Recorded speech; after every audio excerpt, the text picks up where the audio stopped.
शेतकरी मित्रांनो, राम राम.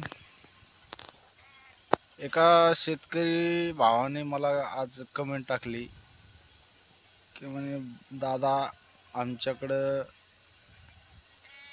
आमच्या नावावर सातबाराच नाही. म्हणजे याचा अर्थ की त्यांच्याकडे जमीन नाही, तर आम्ही काय करावं. तुम्हाला एक आमच्या गावातील गोष्ट सांगतो. की बंधू आहेत एक, तुम्हाला आता खोटं वाटेल, त्यांच्याकडे जवळपास 40 बकऱ्या आहेत. स्वतःच्या 40 बकऱ्या आहेत आणि बाकीच्या राखोळीच्या ह्या अशा 10-20 असतील. अशा जवळपास 55 ते 60 बकऱ्या ते सांभाळतात, शेळ्या. एकही गुंठा शेती नाही त्यांना. फक्त राहायची जागा आहे 2-2.5 गुंठे असेल गावामध्ये, गावाच्या पलीकडून.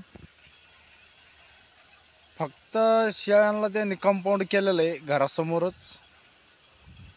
पहिले सुरुवातीला त्यांच्याकडं 4-5 शेळ्या घेतल्या ते विकत आणि राखोळीनं अशा सांभाळल्या त्यांनी. आता सध्या त्यांच्याकडे 55 ते 60 शेळ्या आहेत. शेतीचा विषय नाही, शेती नाही त्यांच्याकडं.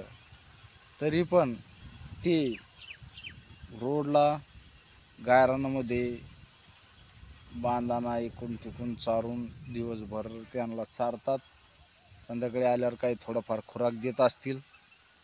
दोघं बापलेक आणि त्यांच्या लक्ष्मी, म्हणजे पूर्ण कुटुंब त्यांच्या नियोजनामध्ये.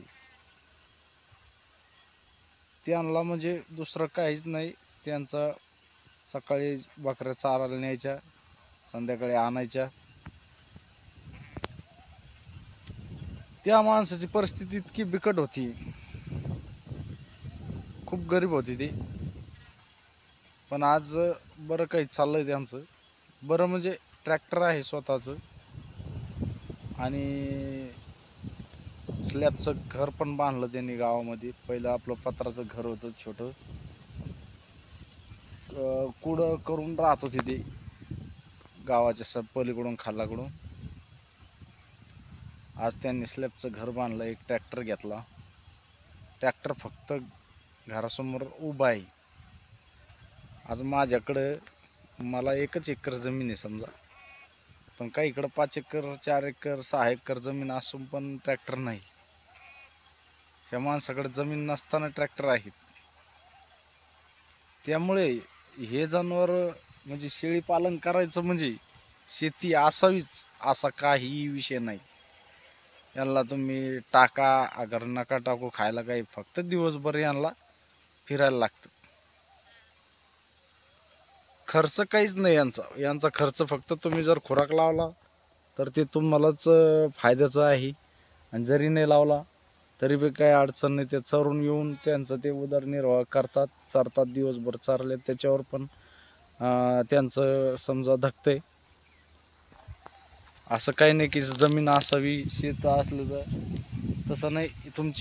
तुमच्याकडे शेती जरी नसली तर तुम्ही 1-2 बकऱ्या सोबत सांभाळू शकता शेती करून. मी मागच्या व्हिडिओमध्ये पण सांगितलं की तुम्ही मोलमजुरी करून रोजानं जाऊन पण एक शेळी सोबत नेऊ शकता. कुठं बांधाला बांधून तिला चारा टाकू शकता. तेवढं पण नियोजन करू शकतो आपण. एका शेळीचं होतंय संगोपन.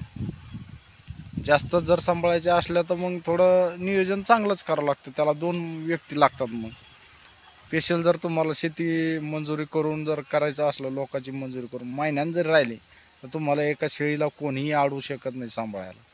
तुम्ही कुठं सळक लांब दोरी बांधून दिली एका झुपकाला की एका झुपकात तुमची शेळी आबाद होऊन जाते. तिला काय एक थोडंफार गवत आणून टाकलं की ते खायला जास्त लागत नाही शेळीला. मोठ्या जनावरासारखं थोडंच लागतं खायला. खायला पण जास्त लागत नाही, काय नाही. आत्ता बघितली मी कमेंट ती, म्हणून हा व्हिडिओ मी टाकण्याचा प्रयत्न केला तुम्हाला. तसं काहीच नसतं. शेती असं म्हणून असा काही विषय नाही. शेती असल्याच्या नंतर पर्याय त्याला मग भरपूर असतात. तुम्ही याच्यापेक्षा जास्त पण शेळ्या सांभाळू शकता. तर माझ्याकडं आहे शेती, पण पाणी नाही. पाण्यामुळे अडचणी येतात, असं आहे ते. तुमच्याकडे जरी जमीन नसली तर तुम्ही बिंदास एक तरी शेळी तुम्ही सांभाळू शकता आणि सांभाळायलाच पाहिजे. कारण तुमचं महिन्यानं जरी असले तुम्ही तर एक शेळी तुम्हाला वर्षाची 20 ते 25 हजार रुपये कसे बी देतीच एका वर्षामध्ये.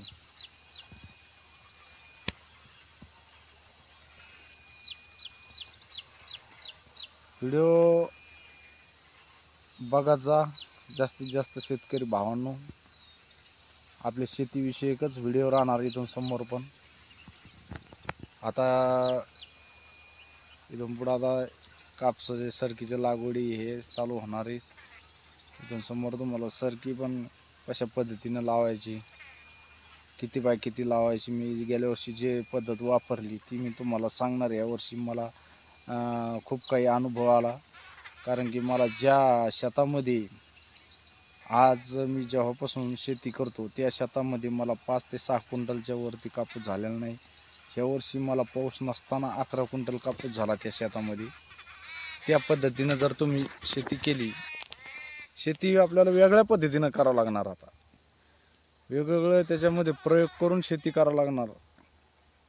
तेव्हा काहीतरी आपल्याला त्याच्यामध्ये नफा राहणार. आज मी गेल्या वर्षी अशी शेती केली मित्रांनो, तुम्हाला दुसऱ्या व्हिडिओमध्ये सांगेन मी. कारण लोक पण मला म्हणायचे की तू हे औषध वापरलं, हे खत वापरलं, याने काय होणार, किती उत्पन्न येणार, इतकुशा खतानं काय होणार. पण मला 11 क्विंटल कापूस फक्त 30 गुंठ्यामध्ये झालेला आहे. 30 गुंठ्यामध्ये 11 क्विंटल कापूस झालेला आहे मला. ह्या 30 गुंठ्यामध्ये मला याच्या अगोदर 6 क्विंटलच्या वरती कापूस झालेला नाही.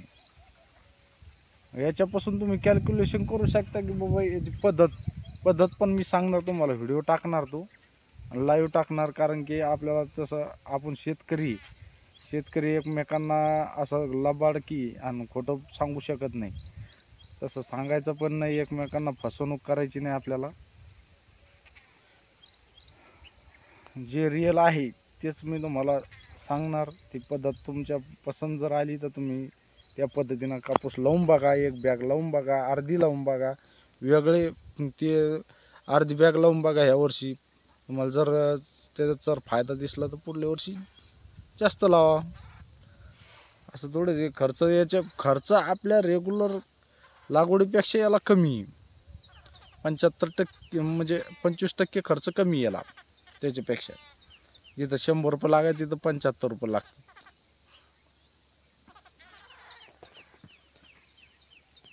त्या कमेंटचं उत्तर देणं मला योग्य वाटलं, त्यामुळं मी हा व्हिडिओ टाकला. व्हिडिओ आवडला असेल तर शेअर, लाईक आणि सबस्क्राईब करायला विसरू नका. भेटूया अशाच दुसऱ्या नवीन व्हिडिओमध्ये. जय जवान, जय किसान.